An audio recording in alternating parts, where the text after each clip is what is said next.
Kibas Yudhoyono. Kibas, gua kibas loh. Oke, sekarang tamu kita berarti sinkronis dengan tema kita. Tema kita apa? Hari ini sebenarnya bisnis from deso to hero. From deso to hero. Oke. Tapi hari ini kita mau ngobrolin beberapa hal dulu dan apa tuh? Di Twitter hari ini ramai banget nih trending topik. Karena ini apa? Mau nggak mau kita harus banyak ngasih edukasi ke teman-teman. Jadi ada seorang mahasiswa di Makassar yang dia pakai akun sedekah abal-abal. Oh ya? Dalam waktu 10 hari dia mengumpulkan dana 11,5 juta. Oh ya? Dan gilanya itu uang dipakai untuk nonton K-pop di Jakarta.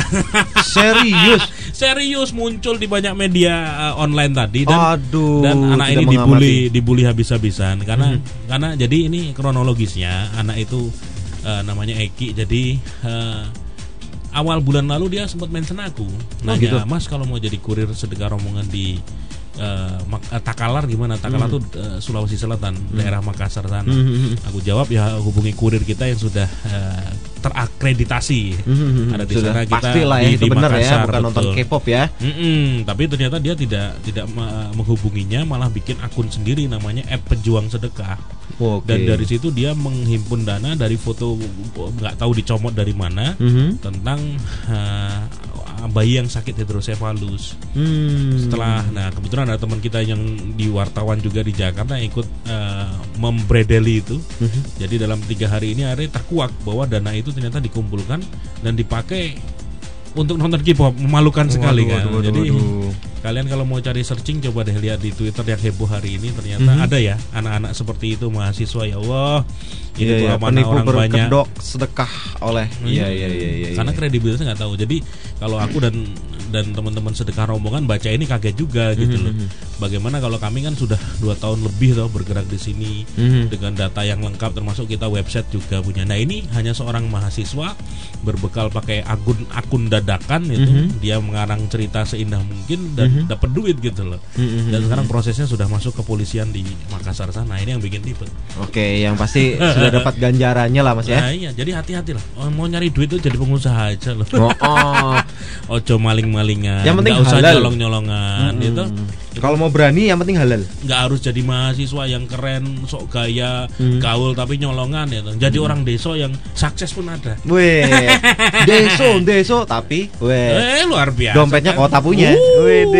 Tamu kita dahsyat malam ini. Oke, jadi from deso to hero.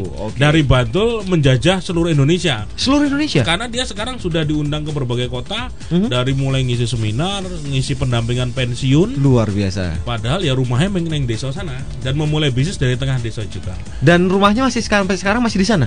Mbuh rumahnya piro saiki. Wah, ayo kita tanya. Sugeng rawuh Mbah Mo, Pak Murlidi. Halo.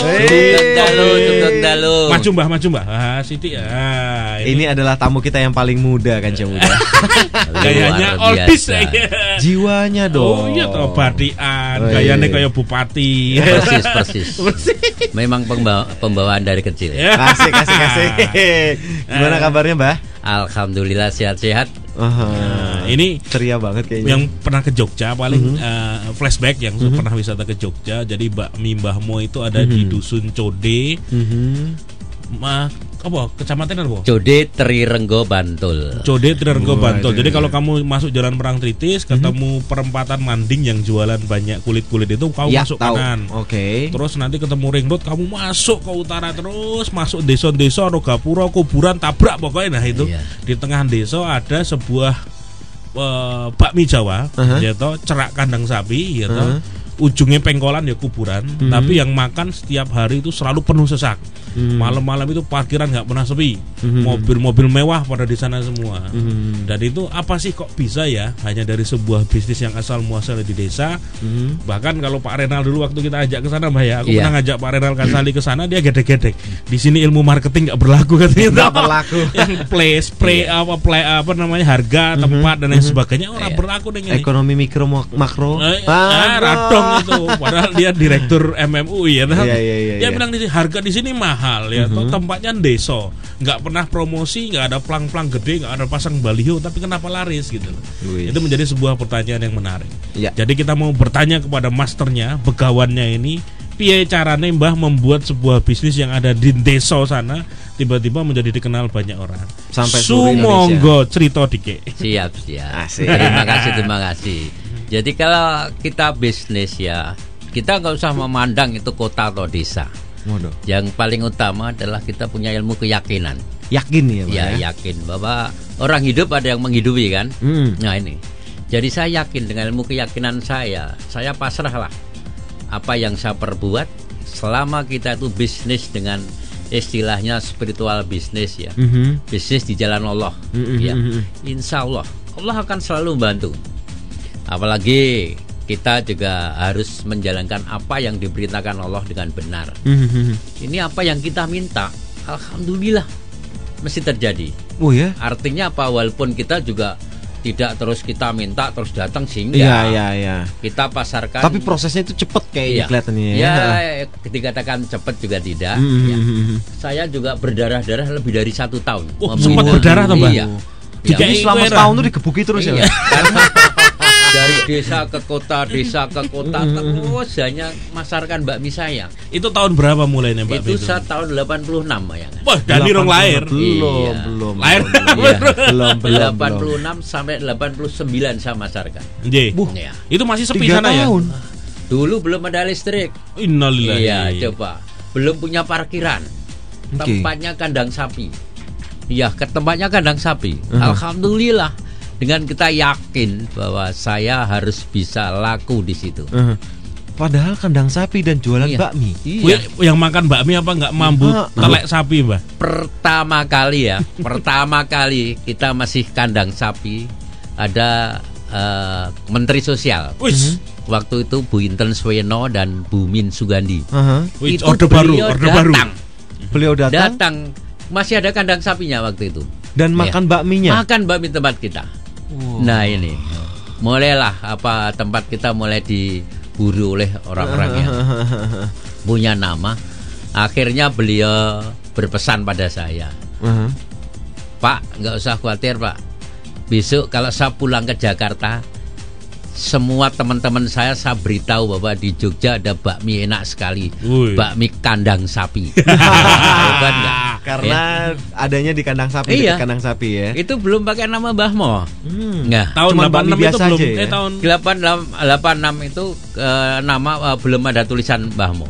Masih bakmi Jawa. Masih bakmi kandang sapi bahasanya gitu. Ya. Nah, setelah ada Bu Inten Sweno, itu kebetulan Bu Inten Sweno itu melihat sapi kan. Ya, begitu dilihat Bu Inten tanya dengan saya, wah sapinya gemuk-gemuk. Iya Bu. Begitu Bu Inten pergi duduk di tempat makan, sapinya berdiri, teriak-teriak, mo gitu. Ya akhirnya bakminya dibikin bakmi Mbah Mo. Tak kira itu dari nama beneran loh. Nama betul sebetulnya. Pas namanya itu juga Atmo. Bapak saya tuh namanya Atmo. Nah, begitu sapinya teriak-teriak mo gitu, Bu Menteri bilang Mbah Mo dipanggil gitu. Akhirnya dicetuskan bakmi Mbah Mo. Gitu sejarah. Nek bapake jenenge Pak Ijo dadi sapine Jo. Layak kali. Bakmi Jo. Kan sapi bisa latihan suara. Sapi kan semua seluruh dunia kan mo gitu. cerdas. Iya. Mbah, terus itu kan pertama kok menterinya itu mau datang ke situ piye caranya? Iya, kok tiba-tiba tahu, Mbak? Enggak. Dulu kan saya seorang sopir kan saya. Sopir di instansi di BKKBN ya. Jadi BKKBN yang terkait dengan Depsos, dengan peranan wanita. Lah itu begitu beliau datang ke Jogja, itu saya ceritakan. Dengan ajudan saya ceritakan, kalau di Bantul ada bakmi enak sekali.